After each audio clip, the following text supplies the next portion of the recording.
कौन है? कौन है? कौन है? हाँ? कौन?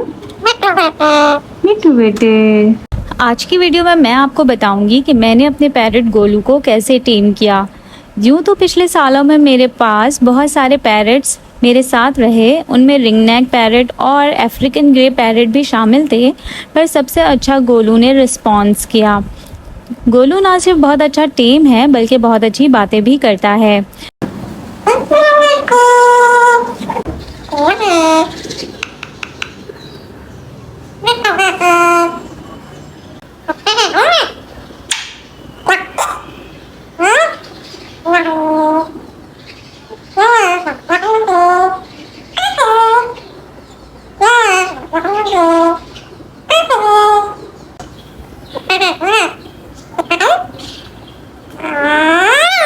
गोलू का इतना अच्छा टेम होना और बातें करने की वजह मेरा उसको बहुत ज़्यादा टाइम देना है। अफ्रीकन ग्रे मिमी चूँकि एडल्ट आई थी, इसलिए उसको टेम करना और ट्रेन करना थोड़ा मुश्किल रहा और उसने इतना अच्छा रिस्पॉन्स भी नहीं दिया। दूसरा रिंग नेक मुच्चू बहुत अच्छा टेम था, पर इतना अच्छा नहीं बोलता था जितना गोलू बोलता है। यानी एक बात तो जान लें कि अगर आपने पैरट टेम करना है तो बेबी पैरट घर लेकर आएं। 1 से 2 महीने का बेबी जितना छोटा होगा उतना अच्छा रिस्पॉन्स करेगा।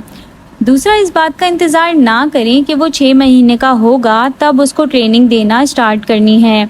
आप उसे जो भी सिखाना चाहते हैं उसको पहले हफ्ते से सिखाना शुरू कर दें जब आप उसको घर लेकर आएं। हर पैरट के सीखने की सलाहियत मुख्तलिफ होती है। कुछ बहुत अच्छा टेम हो जाते हैं तो कुछ बहुत अच्छा बोलने पर आ जाते हैं और कुछ बहुत अच्छा फ्री फ्लाइट ट्रेनिंग कर लेते हैं। अब यह आपके ऊपर है कि आपने अपने पैरट को क्या सिखाना है। आज मैं आपसे गोलू को टेम कैसे किया सिर्फ वो बताऊंगी। बाकी कौन सी बातें आप जानना चाहते हैं गोलू के बारे में कमेंट बॉक्स में ज़रूर बताइएगा। गोलू सिर्फ 1 महीने का था जब घर आया तो उसे हैंड फीडिंग फार्मूला मैं खिलाती थी। उससे गोलू ये जान गया कि मैं उसे खाना खिलाती हूँ, इसलिए वो मेरी आवाज़ पर दौड़ दौड़ कर खाना खाने आता। ये बात जान लें कि ये मासूम परिंदे अपने खाने के पीछे आपके पास आते हैं और जब आप उन्हें प्यार से मोहब्बत से खाना खिलाते हैं तो वो खुद ब खुद आपकी तरफ बढ़ते और आपसे दोस्ती का हाथ बढ़ाते हैं। जैसे जैसे गोलू बड़ा होता गया उसको रूटीन में सुबह केज से बाहर निकालना, उसको पानी पिलाना, उसको खाना खिलाना, ये उसको टेम करते रहे।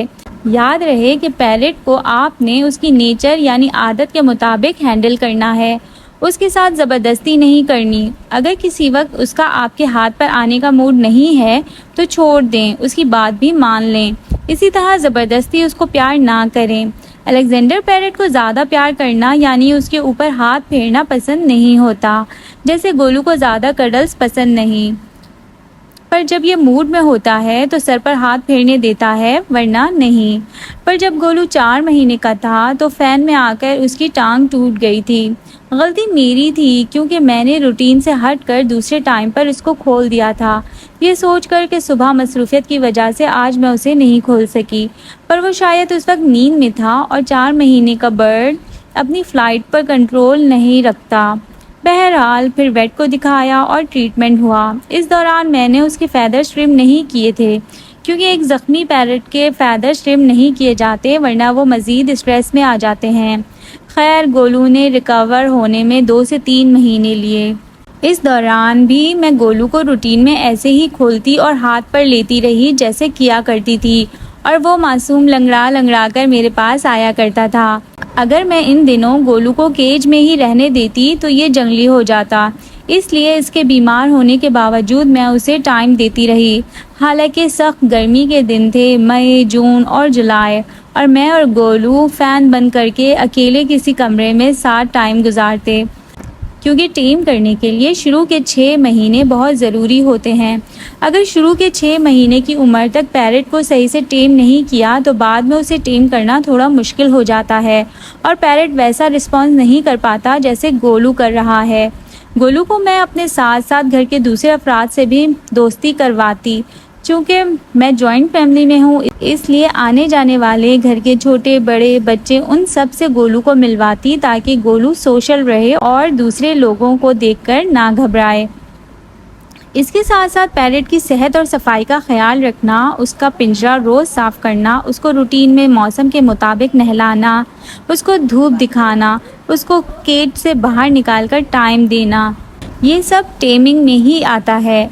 पैरेट जानने लगता है कि आप उसका हर तरह से ख्याल रखते हैं और वो आपके करीब आने लगता है। जो चीज़ पैरेट को परेशान करती और आपसे दूर करती है वो आपका ज़बरदस्ती करना है। हमेशा रूटीन अपनाइए, एक ही टाइम पर एक ही रूटीन में उसे टाइम दीजिए। आपका कभी हाथ पर ले लेना, कभी इग्नोर करना उसे कंफ्यूज करता और उसके साथ ज़बरदस्ती प्यार करना उसका आप पर से भरोसा ख़त्म करता है। इसके साथ साथ अपने पैरेट की बॉडी लैंग्वेज को समझने की कोशिश करें। आप नोट करें कि वो आपको बुलाने के लिए कैसी आवाज़ निकालता है, उसको भूख लग रही होती है तो कैसे चिल्लाता है, पिंजरे से बाहर आना होता है तो कैसे बिहेव करता है। जैसे मेरी मिम्मी जो कि ग्रे पैरेट है, नींद आ रही होती है और लाइट बंद करवाना होती है तो वो अलग तरह की सीटियाँ बजाकर मुझे नोट करवाती है कि प्लीज़ लाइट बंद कर दो। खैर, जैसे जैसे आप अपने पैरेट की आवाज़ों को और उसकी बॉडी लैंग्वेज को समझेंगे, पैरेट और आपकी दोस्ती पक्की होती जाएगी। गोलू आज 1 साल 10 महीने का हो गया है और इन पिछले 1 साल 9 महीने से मेरा गोलू के साथ एक ही रूटीन है और बहुत सारी मेहनत और प्यार। उसके अलावा जो बेसिक ट्रेनिंग है, स्टेप अप करवाना, फ्लाई करके अपने पास बुलाना, वो वीडियोस आपको ऊपर आई बटन में मिल जाएंगी कि मैंने गोलू को बचपन में कैसे ट्रेन किया। आई होप आप समझ गए होंगे कि पैरेट को टेम करना कोई मुश्किल काम नहीं, बस वक्त और तवज्जो चाहिए। वीडियो पसंद आई तो लाइक, शेयर और सब्सक्राइब करें। Thank you.